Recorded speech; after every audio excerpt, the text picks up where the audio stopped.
Hello दोस्तों, मैं किफन स्वागत करता हूं आपका। आज हम पढ़ने वाले हैं 24 सितंबर 2021 के मोस्ट इंपॉर्टेंट करंट अफेयर्स। तो लास्ट तक बने रहिएगा दोस्तों। यदि अच्छा लगे तो प्लीज़ चैनल को सब्सक्राइब जरूर कर लीजिएगा। तो चलिए स्टार्ट करते हैं। आज का पहला क्वेश्चन है, हाल ही में किस राज्य सरकार के द्वारा चाय पार्क की स्थापना की जाएगी? तो राइट आंसर जगह ऑप्शन सी, असम में चाय के उत्पादन को बढ़ावा देने के लिए और चाय की गुणवत्ता में सुधार लाने के लिए असम के कामरूप जिले के चाय गांव में चाय पार्क की स्थापना की जाएगी। अब असम में इसकी स्थापना की जाएगी तो असम का इंडिया के मैप पे लोकेशन देख लेते हैं। तो यहाँ पास स्थित है असम, जिसकी उत्तरी सीमा अरुणाचल प्रदेश और भूटान के साथ लगती है और असम की पूर्वी सीमा नागालैंड और मणिपुर के साथ लगती है। असम की दक्षिणी सीमा मेघालय, त्रिपुरा, मिजोरम और बांग्लादेश के साथ लगती है और असम की पश्चिमी सीमा वेस्ट बंगाल के साथ लगती है। असम का DLR नंबर है 341407। यहाँ 34 डिस्ट्रिक्ट, 14 लोकसभा की सीटें और 7 राज्यसभा की सीटें हैं। यहाँ का विधान मंडल एक सदनी है। केवल यहाँ विधानसभा की सीटें हैं और विधानसभा की कितनी सीटें हैं? तो 126 यहाँ विधानसभा की सीटें हैं। असम की राजधानी है दिसपुर।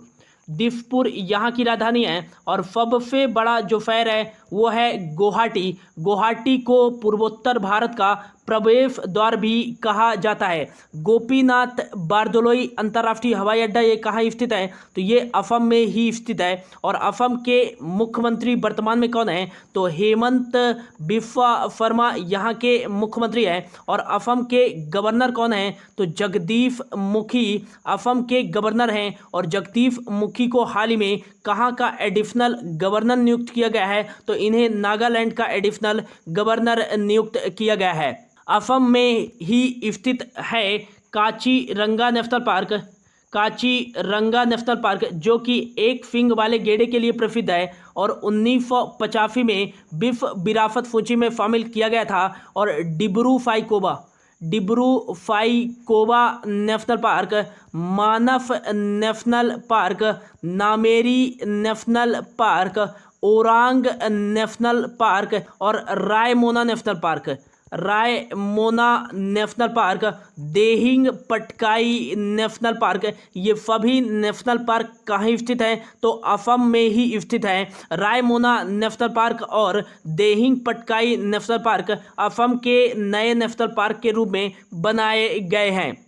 असम के बारे में बात करें तो दुनिया का सबसे बड़ा नदी द्वीप कहाँ स्थित है? तो असम में ही स्थित है। माजुली द्वीप जो कि असम के ब्रह्मपुत्र नदी पर स्थित है, जिसे 2016 में जिला घोषित कर दिया गया था। अम्बुबाची का मेला कहाँ लगता है? तो ये असम में ही लगता है अम्बुबाची का मेला। और हाल ही में असम राज्य सरकार के द्वारा कोविड-19 विधवा सहायता योजना की शुरुआत की गई है। और बाचुंबा महोत्सव कहाँ बनाया गया है? तो ये असम में ही बनाया गया है। किस जनजाति के द्वारा बनाया गया है? तो ये तीवा जनजाति के द्वारा बनाया गया है, जिसे लालुंग जनजाति के नाम से भी जाना जाता है। हाल ही में सैटेलाइट फोन से लैस भारत का पहला नेशनल पार्क कौन सा बना है? तो सैटेलाइट फोन से लैस भारत का पहला नेशनल पार्क बन गया है काजीरंगा नेशनल पार्क, जो कि असम में ही स्थित है। तो इतना याद रखिएगा। असम से बढ़ते हैं अगले क्वेश्चन की ओर। अगला क्वेश्चन है, हाल ही में 2023 के लिए यूनेस्को की विश्व पुस्तक राजधानी के रूप में किस शहर को नामित किया गया है? तो राइट आंसर जगह ऑप्शन बी, घाना की राजधानी अक्रा में जनसंख्या व लोगों को पुस्तक पढ़ने को बढ़ावा देने के लिए इसे विश्व पुस्तक राजधानी के रूप में 2023 के लिए नामित किया गया है। अकरा को। ऑप्शन ए पे है ग्वाटेमाला। ग्वाटेमाला को 2022 के लिए यूनेस्को की विश्व पुस्तक राजधानी के रूप में नामित किया गया है। और यदि पूछा जाए कि भारत के भी किसी शहर को यूनेस्को की विश्व पुस्तक राजधानी के रूप में नामित किया गया है तो जी हाँ, ऑप्शन सी पे है दिल्ली। दिल्ली को 2003 में यूनेस्को की विश्व पुस्तक राजधानी के रूप में नामित किया जा चुका है। अब यूनेस्को द्वारा नामित किया गया है तो यूनेस्को के बारे में देख लेते हैं। तो यूनेस्को का जो फुल फॉर्म हो जाएगा वो हो जाएगा United Nation Education Scientific and Cultural Organization. इसकी स्थापना 1945 में की गई थी। इसका जो हेड क्वार्टर है वो है पेरिस फ्रांस में। और इसके महानिदेशक कौन है तो आंद्रे अजोले इसके महानिदेशक हैं। और इसके मेंबर कंट्री कितने हैं तो यूनेस्को के मेंबर कंट्री हैं 193। यदि पूछा जाए कि भारत यूनेस्को का सदस्य कब बना तो 1946 में भारत यूनेस्को का सदस्य बना था। बढ़ते हैं अगले क्वेश्चन की ओर। अगला क्वेश्चन है, हाल ही में अनिरुद्ध तिवारी को किस राज्य का मुख्य सचिव नियुक्त किया गया है तो राइट आंसर जगह ऑप्शन बी, पंजाब राज्य का मुख्य सचिव नियुक्त किया गया है अनिरुद्ध तिवारी को, जो 1990 बैच के आईएएफ अधिकारी हैं। अब पंजाब राज्य का मुख्य सचिव नियुक्त किया गया है तो पंजाब का इंडिया के मैप में लोकेशन यहाँ पास है, जिसकी उत्तरी सीमा जम्मू कश्मीर के साथ और इसकी पूर्वी सीमा हिमाचल प्रदेश के साथ और पंजाब की दक्षिणी सीमा हरियाणा के साथ और पंजाब की पश्चिमी सीमा पाकिस्तान के साथ लगती है और पंजाब की साउथ वेस्ट वाली सीमा राजस्थान के साथ लगती है। पंजाब का DLR नंबर क्या है तो DLR नंबर है यहाँ का 231307। यहाँ 23 डिस्ट्रिक्ट हैं, 13 लोकसभा की सीटें हैं और 7 राज्यसभा की सीटें हैं। यहाँ का जो विधान मंडल है, विधान मंडल वो एक सदनी है, केवल यहाँ विधानसभा की सीटें हैं, 117 विधानसभा की सीटें हैं। और हाल ही में यहाँ के मुख्यमंत्री कौन बने हैं तो हाल ही में यहाँ के मुख्यमंत्री बने हैं चरणजीत सिंह चन्नी। और यहाँ के हाल ही में गवर्नर कौन बनाए गए हैं तो गवर्नर बने हैं बनवारी लाल पुरोहित, पंजाब के नए गवर्नर बने हैं और इन्हें चंडीगढ़ का नया प्रशासक भी नियुक्त किया गया है। हाल ही में पंजाब सरकार के द्वारा उड़ान योजना की शुरुआत की गई थी। इस योजना के तहत महिलाओं को फ्री सैनिटरी पैड वितरित किए जाएंगे और ठीक इसी प्रकार की योजना 19 नवंबर को इंदिरा गांधी की जयंती पर राजस्थान राज्य सरकार द्वारा शुरू की जाएगी उड़ान योजना। बढ़ते हैं अगले क्वेश्चन की ओर। अगला क्वेश्चन है, हाल ही में अंतर्राष्ट्रीय सांकेतिक भाषा दिवस कब बनाया गया है तो सांकेतिक भाषा के जागरूकता के बारे में बढ़ावा देने के लिए हर साल ऑप्शन डी 23 सितंबर को बनाया जाता है अंतर्राष्ट्रीय सांकेतिक भाषा दिवस। नेक्स्ट बात करें सितंबर माह के इंपॉर्टेंट डेट देख लेते हैं जो अब तक बनाए जा चुके हैं। तो 1 सितंबर को बनाया गया है NCERT का 61वां स्थापना दिवस। 1 से 7 सितंबर तक बनाया गया है राष्ट्रीय पोषण सप्ताह दिवस महिला एवं बाल विकास मंत्रालय के द्वारा। 2 सितंबर को बनाया गया है विश्व नारियल दिवस। 4 सितंबर को इस बार बनाया गया है अंतर्राष्ट्रीय गिद्ध जागरूकता दिवस। यह सितंबर माह के पहले शनिवार को बनाया जाता है जो कि इस बार 4 सितंबर को पड़ा। 5 सितंबर को राष्ट्रीय शिक्षक दिवस और अंतर्राष्ट्रीय चैरिटी दिवस बनाया गया है। 8 सितंबर को अंतर्राष्ट्रीय साक्षरता दिवस और 9 सितंबर को हिमालय दिवस और विश्व इलेक्ट्रिक व्हीकल दिवस और तेलंगाना भाषा दिवस। 10 सितंबर को विश्व आत्महत्या रोकथाम दिवस और 11 सितंबर को तमिलनाडु राज्य सरकार के द्वारा महाकवि दिवस। 11 सितंबर को ही राष्ट्रीय वन शहीद दिवस और 11 सितंबर को एक और डे बनाया जाता है विश्व प्राथमिक उपचार दिवस। 14 सितंबर को बनाया गया है राष्ट्रीय हिंदी दिवस और 15 सितंबर को राष्ट्रीय अभियंता दिवस नेशनल इंजीनियरिंग डे और 15 सितंबर को ही बनाया गया है विश्व लिम्फोमा जागरूकता दिवस और 15 सितंबर को एक और डेज बनाया गया है लोकतंत्र का अंतर्राष्ट्रीय दिवस। 16 सितंबर को विश्व ओजोन दिवस बिफ ओजोन दिवस या बिफ ओजोन परत संरक्षण दिवस भी कह सकते हैं। और 17 सितंबर को बनाया गया है बिफ रोगी सुरक्षा दिवस। 18 सितंबर को बनाया गया है बिफ जल निगरानी दिवस।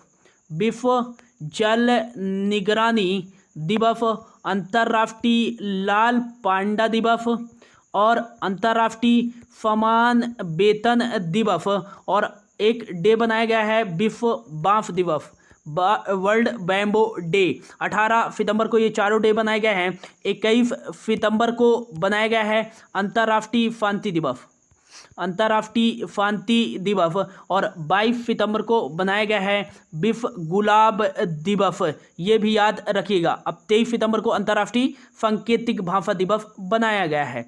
अगला क्वेश्चन है, हाल ही में 2021 का चेंज मेकर अवार्ड के लिए किसे चुना गया है? तो इसका जो राइट आंसर जगह बांग्लादेश की फेरोज फैजा विथर को बिल एंड मेडिला गेट फाउंडेशन के द्वारा चेंज मेकर अवार्ड के लिए चुना गया है। फेरोज फैजा विथर को इनको चेंज मेकर अवार्ड के लिए क्यों चुना गया है? तो स्वास्थ्य और कल्याण के लिए उनके बेहतर काम को सम्मानित करने के लिए उन्हें चेंज मेकर अवार्ड के रूप में चुना गया है। और ये किस देश से हैं? बांग्लादेश से बिलोंग करती हैं। अगला क्वेश्चन है, हाल ही में सिंगल विंडो प्लेटफॉर्म किसके द्वारा लॉन्च किया गया है? तो इसका जो राइट आंसर जगह ऑप्शन ए केंद्रीय वाणिज्यिक मंत्री पीयूष गोयल जी के द्वारा सिंगल विंडो प्लेटफॉर्म लॉन्च किया गया है। यह सिंगल विंडो प्लेटफॉर्म क्या है? तो निवेशकों को राज्य व केंद्र की मंजूरी एक ही जगह प्रदान की जाएगी। अब निवेशकों को ये नहीं होगा कि उनको केंद्र से अलग से मंजूरी प्राप्त करनी होगी और राज्य से वो अलग से मंजूरी प्राप्त करें, तो इनको एक मंच प्रदान किया जाएगा कि उनको केंद्र और राज्य की मंजूरी एक जगह ही प्रदान की जाए। इस प्रकार की मंजूरी के लिए सिंगल विंडो प्लेटफॉर्म लॉन्च किया गया है पीयूष गोयल जी के द्वारा। ये राज्यसभा कहाँ से हैं? महाराष्ट्र से हैं, ये याद रखिएगा। अगला क्वेश्चन है, हाल ही में किस देश की प्रधानमंत्री को sustainable development goal progress award मिला है? तो इसका जो राइट आंसर जगह ऑप्शन सी बांग्लादेश की प्रधानमंत्री शेख हसीना को एफडीजी प्रोग्रेस अवार्ड से सम्मानित किया गया है। बांग्लादेश में गरीबी को हटाने के लिए और शांति बनाए रखने के लिए यह अवार्ड दिया गया है बांग्लादेश के प्रधानमंत्री शेख हसीना को। बांग्लादेश के बारे में बात करें तो बांग्लादेश की राजधानी है ढाका और यहाँ करेंसी क्या चलती है? तो टका चलती है। भारत की सबसे लंबी सीमा किस देश के साथ लगती है? तो 4096 किलोमीटर की सीमा भारत की बांग्लादेश के साथ लगती है। नेक्स्ट, हाल ही में जगह नाम का सोशल मीडिया प्लेटफॉर्म किस देश के द्वारा लॉन्च किया गया है? तो ये व्हाट्सएप और फेसबुक का एक सब इंस्टीट्यूट है और इसको लॉन्च किया गया है बांग्लादेश के द्वारा ही। अगला क्वेश्चन है, हाल ही में किस राज्य सरकार ने ग्रामीणों की ऑफ मनरेगा से विकास नाम से नई पहल की शुरुआत की है? तो इसका जो राइट आंसर हो जाएगा ऑप्शन सी झारखंड राज्य सरकार के द्वारा जो मनरेगा है उसके कार्यों में तेजी लाने के लिए ग्रामीणों की ऑफ मनरेगा से विकास नाम से नई पहल की शुरुआत की है। इसके तहत जो भी अनुसूचित जाति और अनुसूचित जनजाति के लोग हैं और खासकर जो महिलाएं हैं उनकी रोजगार को बढ़ाना है इस पहल के द्वारा। यह पहल 15 दिसंबर तक चलाई जाएगी और इस पहल की शुरुआत झारखंड राज्य सरकार के द्वारा शुरू की गई है। झारखंड के द्वारा शुरू की गई है। तो झारखंड इंडिया के मैप में कहाँ पास स्थित है? तो यहाँ पास स्थित है झारखंड, जिसकी जो पूर्वी सीमा लगती है वो वेस्ट बंगाल के साथ लगती है और इसकी उत्तरी सीमा बिहार के साथ लगती है और इसकी पश्चिमी सीमा उत्तर प्रदेश के साथ लगती है और झारखंड की दक्षिणी सीमा उड़ीसा के साथ लगती है। यहाँ के मुख्यमंत्री कौन है? तो हेमंत सोरेन हैं झारखंड के मुख्यमंत्री। और हाल ही में यहाँ के गवर्नर कौन बनाए गए हैं? तो रमेश बैस को यहाँ का गवर्नर बनाया गया है और यहाँ की राजधानी है रांची। यहाँ का DLR नंबर क्या है? तो यहाँ का DLR नंबर है 241406। 24 डिस्ट्रिक्ट हैं, 14 लोकसभा की सीटें और 6 जो हैं राज्यसभा की सीटें हैं। यहाँ का विधानमंडल एक सदनी है, यहाँ केवल 81 विधानसभा की सीटें हैं। बेतला नेशनल पार्क कहाँ स्थित है? तो ये झारखंड में ही स्थित है। हजारीबाग वाइल्ड लाइफ सेंचुरी ये कहाँ स्थित है? तो झारखंड में ही स्थित है। और एक याद रखिएगा कि हुंडरू जलप्रपात कहाँ स्थित है? तो ये सुवर्ण रेखा नदी झारखंड में ही स्थित है। अगला क्वेश्चन है, हाल ही में किस राज्य में अमेरिकन कॉर्नर केंद्र की स्थापना की गई है? तो इसका जो राइट आंसर जगह ऑप्शन डी, आंध्र प्रदेश विश्वविद्यालय में YF जगनमोहन रेड्डी आंध्र प्रदेश के मुख्यमंत्री द्वारा अमेरिकन कॉर्नर केंद्र की स्थापना की गई है। और ये देश का तीसरा अमेरिकन कॉर्नर केंद्र है, हैदराबाद और अहमदाबाद के बाद। अब यह अमेरिकन कॉर्नर केंद्र है क्या? तो यह एक अमेरिकन वाणिज्यिक दूतावास और आंध्र प्रदेश विश्वविद्यालय के बीच साझेदारी है, जिसके तहत इसका मुख्य उद्देश्य है छात्रों को शैक्षिक एवं सांस्कृतिक अवसर प्रदान करना। और इसके तहत जो छात्र हैं वो विदेशों के सर्वश्रेष्ठ विश्वविद्यालय में अध्ययन कर सकते हैं। अब आंध्र प्रदेश द्वारा स्थापना की गई है, तो आंध्र प्रदेश की इंडिया के मैप पे लोकेशन देख लेते हैं। तो यहाँ पास स्थित है आंध्र प्रदेश, जिसकी जो दक्षिणी सीमा लगती है वो तमिलनाडु के साथ लगती है। और इसकी जो पश्चिमी सीमा लगती है वो किसके साथ लगती है?